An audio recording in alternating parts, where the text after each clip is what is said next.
Sometimes you mash the baseball all over the ballpark and you still only score one run and lose the game. That's baseball, Susan. We'll recap a tough Orioles loss to the Royals and open up the mailbag. Coming up on this episode of the Locked On Orioles podcast. You are Locked On Orioles, your daily Baltimore Orioles podcast. Part of the Locked On Podcast Network, your team every day.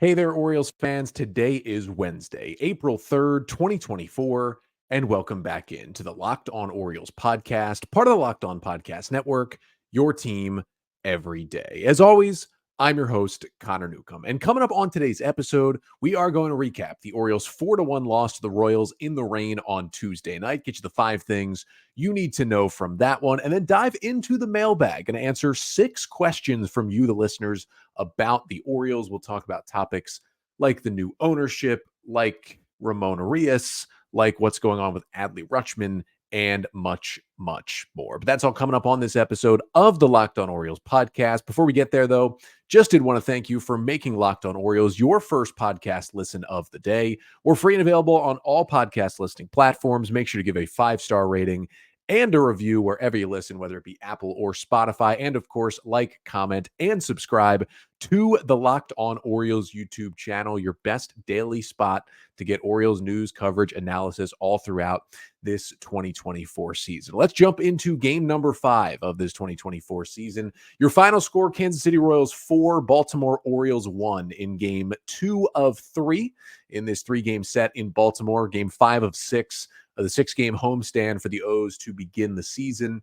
And the O's dropped this one, and really for the 3rd straight day, the Orioles' bats struggled a little bit, but it was a different kind of struggling in this game on Tuesday night as the O's dropped to 3-2 on the young season. And I'm going to get you the 5 things you need to know from the Orioles' 4-1 loss to the Royals on Tuesday night. The first thing you need to know is the Orioles' bats just were not there in terms of results against Alec Marsh and the Royals on Tuesday. But it doesn't mean it was bad process, and it doesn't mean to me they actually really struggled truly offensively on Tuesday. Now, if you look back to Sunday, when the Orioles, in a very similar type game, lost 4-1 to the Angels, that day I felt like the Orioles' bats struggled after they broke out the first 2 games of the year, scored 24 combined runs, just couldn't get it going Sunday, weren't taking good at-bats. I felt like on Tuesday night, there were some times where guys looked a little lost at the plate, but in general, the Orioles were hitting the ball around the park. And I mean, they faced Alec Marsh, who is the number 5 starter for the Royals, and Marsh put up one of the best starts, if not the best start of his career. He goes 7 innings, 1 run, 2 hits, 5 Ks, and a walk on just 76 pitches against the Orioles. But he danced out of danger a lot of times in this game. The Orioles squared him up a good amount, despite only getting 1 run on 2 hits over 7 innings. And that could be the nature of baseball sometimes. The Orioles with 10 hard hit balls, that's a ball off the bat, 95 miles per hour or more in terms of the exit velocity, 10 hard hit balls in 7 innings against Marsh. You think back to even when the Orioles scored on the Colton Cowser little dribbler RBI double, Adley Rutschman came up later in that inning with 2 outs and hit a rocket that looked like it was destined to right field for an RBI base hit to make it a 3-2 game. And all of a sudden, Nick Lofton makes an incredible leaping catch to take away a hit. And I felt like we saw something like that multiple times. And the Orioles had 2 hard hit balls against John Schreiber in the 8th, 1 against Will Smith in the 9th. Still couldn't put up any runs. I mean, Adley Rutschman in that 9th inning to lead it off, smokes a ball to left field at the old Camden Yards. It's a leadoff homer in the 9th. Instead, Garrett Hampson makes a nice play, and it's just a long out to begin the bottom of the 9th inning. And, I mean, even in the 8th, the Orioles try to, finally get Alec Marsh out of that game. They go to John Schreiber, who the O's have seen a lot with the Red Sox. The side armor comes out of the bullpen. And the O's try to rally something. Colton Cowser smacks one into right field for a 1-out single. And Tony Kemp comes to the plate. And it looked like Tony Kemp had a double that could have scored a run, but at the very least would have made it 2nd and 3rd, 1 out. And Gunnar Henderson come to the plate as the tying run. And Kemp takes a changeup, rips it down the right field line. It was called foul. They go to replay review. It looks like the ball may have hit the line, which would have been a fair ball. They would have awarded Kemp a double, probably stuck Cowser on 3rd. but there was just no good view. I mean, the best view Masson had was like way up in the seats down the third baseline, and they zoomed it in, looked like it was filmed on a potato to make it look like, I mean, I think the ball hit the line, but there's no way to be sure because of those terrible angles.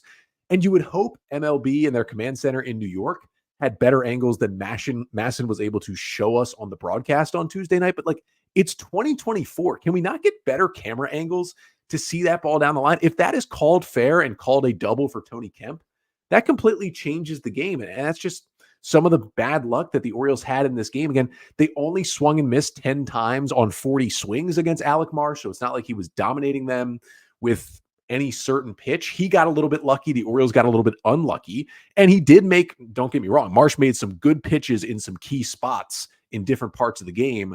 But generally, the O's, I don't think you got to hang your heads or anything about that offensive performance. They squared up the baseball a good amount, and just sometimes in this game, you just are not rewarded. Second thing you need to know from the Orioles' loss on Tuesday is that Jordan Westburg had a nice night, following up on, of course, him playing hero on Monday night, hitting the 2-run walk-off homer in the bottom of the ninth for the Orioles to take the first game of this series against the Royals.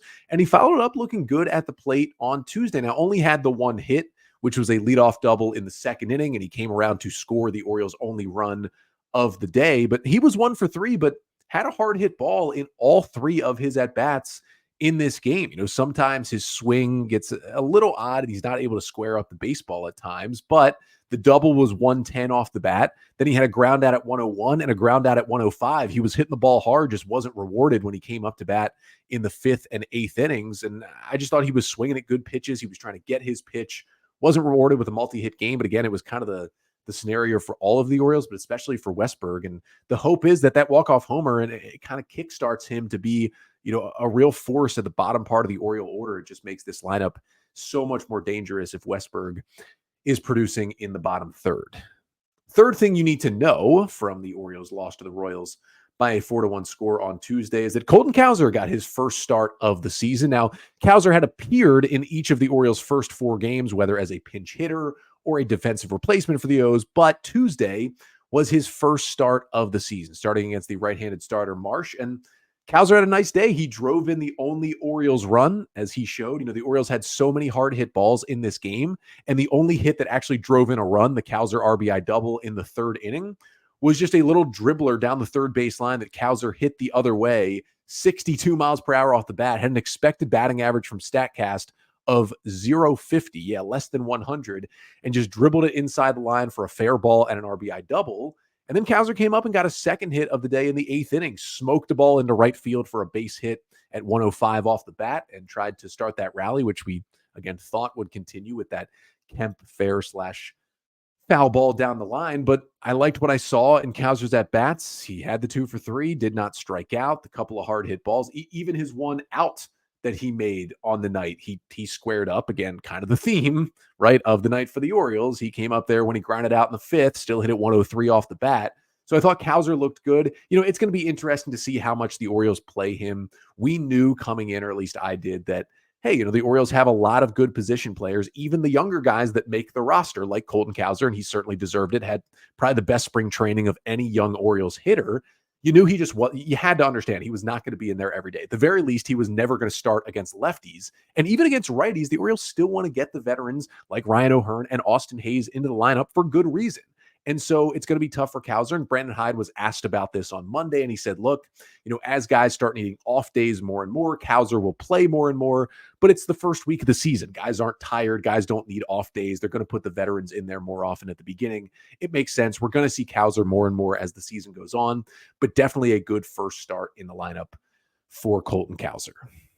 Fourth thing you need to know from the O's game on Tuesday is that Cole Irvin was kind of shaky in his first start of the season. Of course, came into spring training with the new velocity, did all the work this offseason, had a couple of good starts, then was kind of shaky down the stretch in spring. And this wasn't terrible Cole Irvin. It wasn't great Cole Irvin either on Tuesday night. 5 innings for Cole, some of them certainly better than others for Irvin on the day. 4 runs on 7 hits with 3 strikeouts and 2 walks. He threw 81 pitches, and the Royals did jump on him. 11 hard hit balls by Royals hitters in those 5 innings, just 8 swings and misses that Irvin got on the night. And It was really interesting because second batter of the game, Irvin got a fly out from Michael Garcia to begin the game. And then he had just a filthy 3-pitch strikeout of Bobby Witt Jr., maybe the hottest hitter in baseball right now. Like, good pitch, good breaking ball that he swung through, and then just a nasty curveball bearing down and in on the righty. And we're like, okay, Cole Irvin. Then he gives up a couple of hits, does put up a 0 in the first, and then he comes out in the second and just starts to get hit around, gives up 3 there, gives up another run on a ball off the wall in the fourth inning. And he did well against Bobby Witt. I mean, Witt went 0 for 3 with 2 strikeouts against Irvin, and Witt by far is the best hitter in the Royals lineup. We know that. But otherwise, Irvin kind of got knocked around. I mean, Nick Lofton got to him for a couple of hits. Garcia got to him. It's just, he didn't look nearly as terrible as he did. Remember at the beginning of last season, he had those 3 horrendous starts. He was walking guys. He was giving up homers, got sent to AAA. Nowhere close to as bad as that in this start. Like, this was still serviceable. 5 innings, 4 runs, at least just somewhat keep your team in the game. It just wasn't super positive either for Irvin. He just didn't look crazy comfortable. And again, at times down the stretch last year, Irvin was really good for the Orioles, both as a starter and a reliever in the second half of the season when he came back to the big leagues. But we still haven't seen him consistently be that pitcher that he was in Oakland for the 2 years with the A's before he was traded to Baltimore, where he was just like the innings eater lefty who was on the corners with breaking stuff and off-speed stuff, and just hitters couldn't guess what was coming. And it wasn't a lot of strikeouts, but it was soft pop-ups and ground balls, and he would eat through innings. We haven't seen that consistently yet. Hopefully we do see it. I would say at best this was an okay start to the season, but certainly a little shaky for Cole Irvin. And the fifth and final thing you need to know from the O's loss to the Royals on Tuesday, that Jonathan Heasley made his Orioles debut, and it came against his old team. Heasley, the right-hander who was acquired in a minor trade by the Orioles from the Royals very early in this offseason, was on the 40-man roster but did not make the opening day roster and was initially optioned to AAA Norfolk to begin the year. But when Cionel Perez was placed on the injured list with an oblique strain on Sunday, Heasley was recalled, joined the roster Sunday. Monday, did not appear in either of those games. But it was a pretty good spot for Heasley. I mean, you're down 4-1 in the 8th inning. He's a guy who's been a starter for a while, so he can give you length, multiple innings out of the bullpen. You're just trying to keep it at 4-1, but you don't want to use your high leverage relievers. Dylan Tate and Jacob Webb had each put up with varying levels of success, but each put up a 0 in the 6th and 7th innings before Heasley. And Heasley came in there against his old team, against some hitters that he knew well. And I thought he looked good in this one. 2 scoreless innings. His only base runner was a hit by pitch of Bobby Witt Jr. with 2 outs in the 9th, and he eventually picked him off to end the inning. 2 strikeouts, no walks on 30 pitches, just the 2 hard hit balls. We barely saw any fastballs from Heasley. Jim Palmer was commenting on it a lot, how he was basically just throwing all breaking stuff in this game. 30 pitches, 15 sweepers, 7 sliders, 4 fastballs, 4 curveballs. That was the mix of the 30 pitches. So essentially 26 breaking balls and 4 fastballs is what we saw from Jonathan Heasley. And I thought the sweeper looked really good. I mean, the stuff was kind of impressive. Like, he was the pitcher who probably impressed me the least in spring training among guys on the 40-man roster, but the O's went and got him for a reason. They like the stuff, and this was certainly a good debut in an Orioles uniform for the right-hander Jonathan Heasley. But despite the fact that the bullpen did put up 4 scoreless innings for the Orioles, and they did hit the ball hard, 1 run isn't going to cut it, and they lose to the Royals on Tuesday night. That'll even the series at 1. It was raining the whole game. The O's were lucky to play that game. It's looking rough weather-wise on Wednesday to try and finish off this series with the day game. We will see. But either way, we're going to turn our attention to the mailbag here. First in-season mailbag of the year. We're going to open it up and answer 6 of your Orioles questions coming up next. But first, this episode of the Locked On Orioles podcast is brought to you by Prize Picks. Now, spring training is over and baseball season is officially underway. So don't miss your chance to add your favorite players from the Diamond in your Prize Picks entries. Whether it's strikeouts, RBIs, or first inning runs, just take your pick of more or less. That's it. Just more or less. That's all you need to pick on any of those numbers, and you just add them to your Prize Picks entry.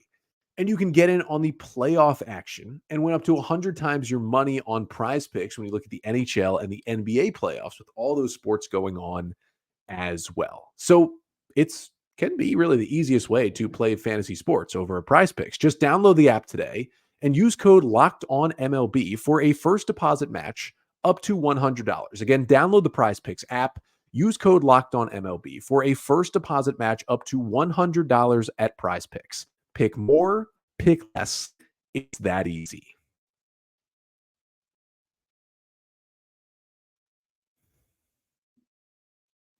So the Orioles dropped game 2 of the 3-game set with the Royals by a score of 4-1. Kind of an ugly game, both on the field and in the weather. The rain was just disgusting.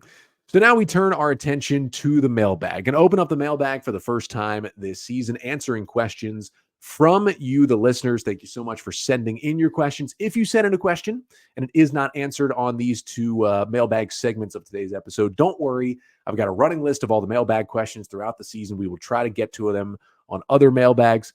For those mailbag episodes this season, there will be some times when the Orioles have off days, we devote an entire episode to a mailbag. There'll be other times like today where there's a game to recap, but then I do one segment or two segments that are answering your questions. Going to try to fit in more question answering on the podcast throughout this regular season this year. And if you want to submit a mailbag question, you can email me, lockedonorioles@gmail.com. You can put it in the YouTube comments right here at the Locked On Orioles YouTube page, or you can tweet the questions to me at Locked On Orioles on Twitter. So let's get to our first question of the day to open up the mailbag. It comes from Jonathan on YouTube, who asks, what happened to Terrin Vavra? It's a pretty good question, Jonathan. Vavra, who came over from the Rockies in the Michael Givens trade in 2020 that got the O's Tyler Nevin, Terrin Vavra, and Michel Deson, a younger prospect.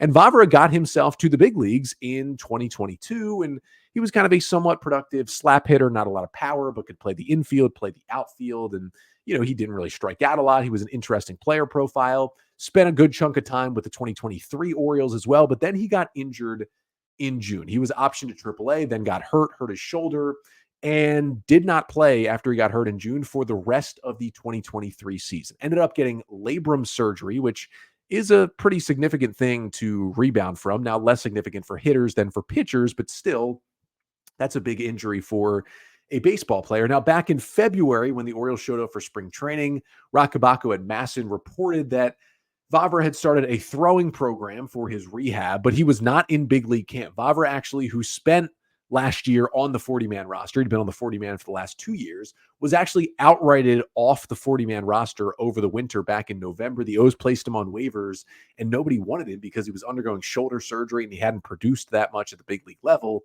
So he cleared waivers and he just stayed in AAA with the O's, but was off the 40-man, and he did not come to big league camp this spring. Now, I'm not sure if that was because of the struggles or because he was still just rehabbing so much from the shoulder injury that he wasn't close to being back in games. Either way, when he comes back, will be in AAA, but he's not playing in the Norfolk Tides games right now. We haven't, at least that I've seen, gotten an update on Vavra since February. So hopefully the shoulder rehab is going well, but he already didn't have any power. And now with a shoulder injury, that's an injury that can zap hitters' power. It's going to be really tough, I think, for Vavra to ever get back to the big leagues after this. We will, of course, see if he can, but that's the latest update we have on Terrin Vavra. Next question is from Dental Office on YouTube, who asks me to rank these players 1 through 3 on how good they'll be once their careers are over. Bobby Witt Jr., Gunnar Henderson, and Jackson Holliday. Now, I am going to take Gunnar Henderson number 1. Maybe it's a little bias over Bobby Witt, but just the skill set that Henderson has, the defense, the offense, the speed, the on base, the power, the hit tool. It's the full package for Gunnar Henderson. He's going to win an MVP one day. Maybe it could be even this year.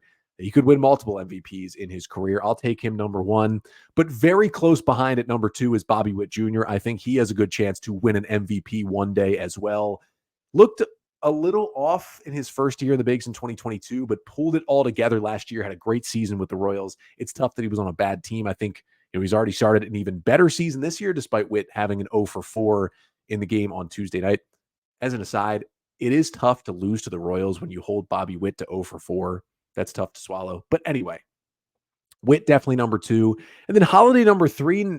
I think the ceiling is a little higher for Henderson and for Witt than it is for Holliday, just power-wise, just potentially defense-wise and speed-wise as well.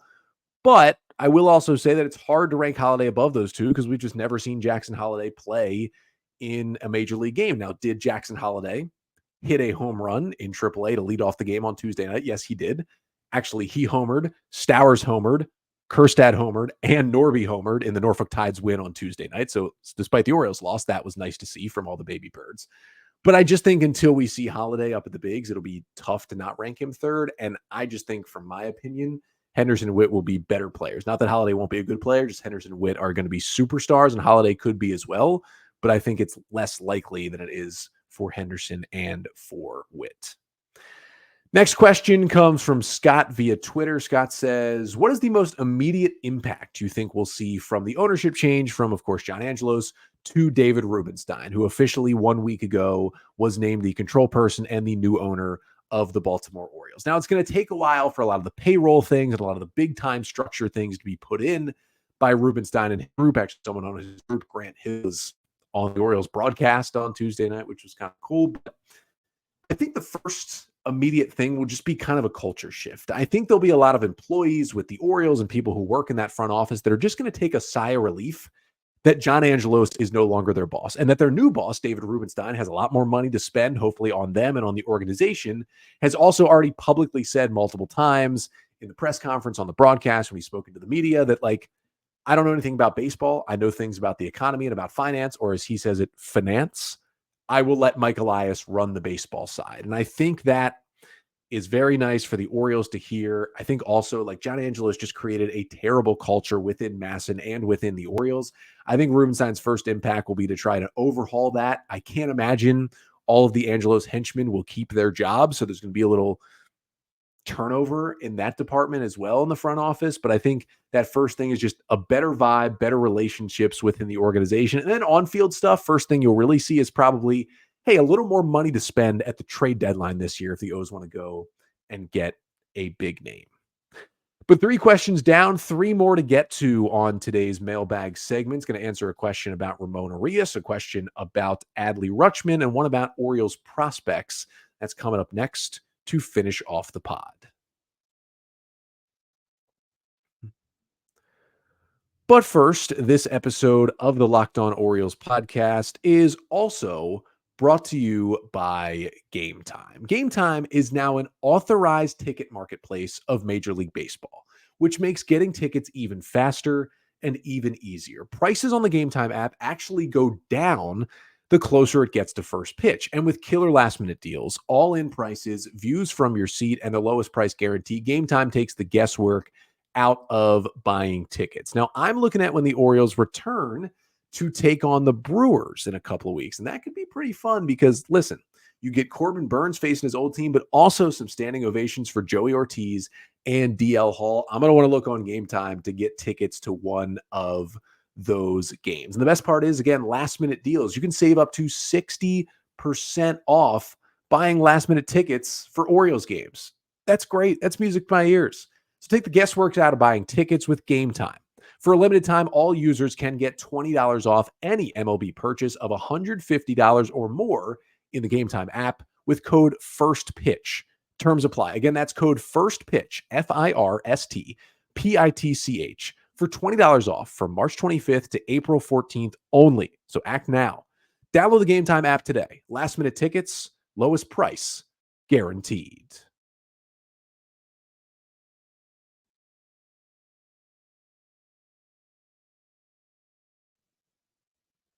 So we got 3 more questions to get to on today's edition of the Locked On Orioles mailbag. The next one comes from a lot of you. This was by far, when I started soliciting mailbag questions on yesterday's episode, solicited them on Twitter as well.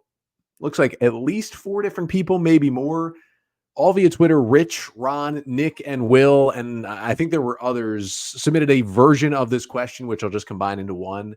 How long of a leash does Ramon Arias have on this roster? And I know some people are getting a little frustrated with Ramon Arias. He started 0 for 10. He doesn't really have a super high ceiling as a player. He's an infielder, and as we know, the Orioles have a lot of talented infielders currently sitting in AAA Norfolk that seem like their bats are major league ready, and you could argue could help the Orioles more than Ramon Arias at this point. What I will say about Ramon Arias is he is a good big league player. He's not a great big league player. He is certainly not a bad big league player. He is a solid to good big league player, and the Orioles like him for multiple reasons. He won a Gold Glove at third base 2 years ago. That's great to have. He's versatile. He can play all 4 infield positions, including first base.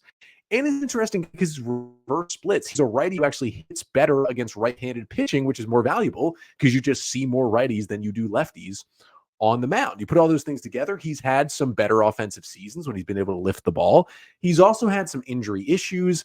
There's certainly a ceiling for Ramon Urias as a hitter. Like, you're never really going to see him have a season like better than a 110 WRC plus, so basically be better than like 10% better than league average. He's generally going to be a league average hitter with a good glove at multiple positions. That really showed last year. At this point, he's not really hitting for a lot of power. He's also super slow.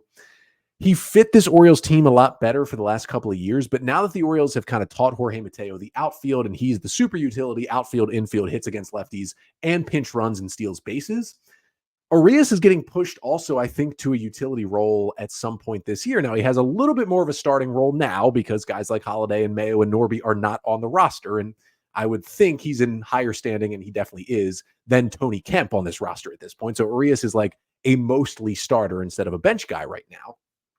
But whenever the O's are ready, and I thought it should have been on opening day, but hopefully it'll be sometime maybe in May, whenever the O's are ready to call up Jackson Holiday to play second base, you would think Tony Kemp would be the odd man out, but there's even a chance that Ramon Urias ends up being the odd man out. Now, it's most likely that whenever they make that Holiday call, Tony Kemp is just DFA'd. It's one left-handed hitting second baseman for another. I mean, we didn't even think Tony Kemp would be on this roster. He was signed 2 days before opening day. That would be the easy move. I think for Urias, the guy that would push him out would be Kobe Mayo this year. Because if Mayo just destroys the baseball in AAA and pushes his way into third base at the big league level, that just leaves Urias without a spot. And once Holiday and Mayo get here, Urias and Mateo both are basically fighting it out for the utility infielder role. And Mateo, as I said, just with the ability to play the outfield as well and the speed, I think he just fits that role better than Urias does. You could argue that maybe overall Ramon Urias is a better big league player than Jorge Mateo is, but once Mayo and Holiday are here and getting regular at-bats, and there's just one spot as a utility guy off the bench, I think for that specific role, Mateo just fits it better and helps this team win more than Urias. And we know the Orioles want to maximize value for their guys when they move on from him. They would love to be able to trade Urias and at least get something back prospect-wise so they don't have to lose him for nothing. But the type of player Ramon Urias is, at least to this point, he's just been more valuable to the Orioles than he has been to any other team. And there are multiple guys that are like that on every team, including the Orioles.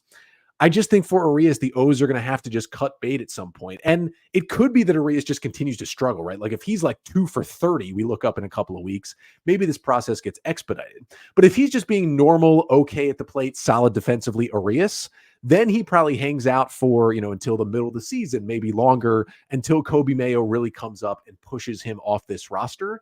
But I will say if he's struggling mightily, maybe he goes and Kemp stays when Holiday comes up. I mean, that's certainly a possibility, but I think the O's will just have to accept that they're not going to maximize Urias's value. And at some point this year, he will probably be DFA'd off this roster. And it's going to be sad. He did a lot for the Orioles over the past couple of years, but there's just better players with higher ceilings that are ready to replace him at this point. And if he's not even producing a little bit at the plate, he's only hurting his chances, despite the fact that the Orioles do love him on this roster.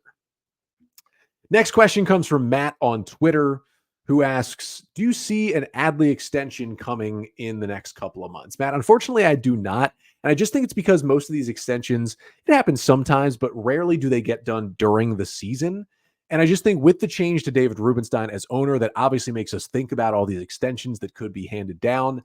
I just think all of that stuff, the payroll increases, the extensions, they will be looked at next offseason. So once we get finished with the 2024 season, get into next November and December, that's when I think we might see an extension to Adley. And I think it should be priority number one when we get to next offseason.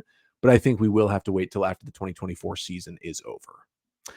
And the final question to get to today comes from Brady on Twitter. Really like this question, who says, who is an Orioles prospect who you were correct about succeeding?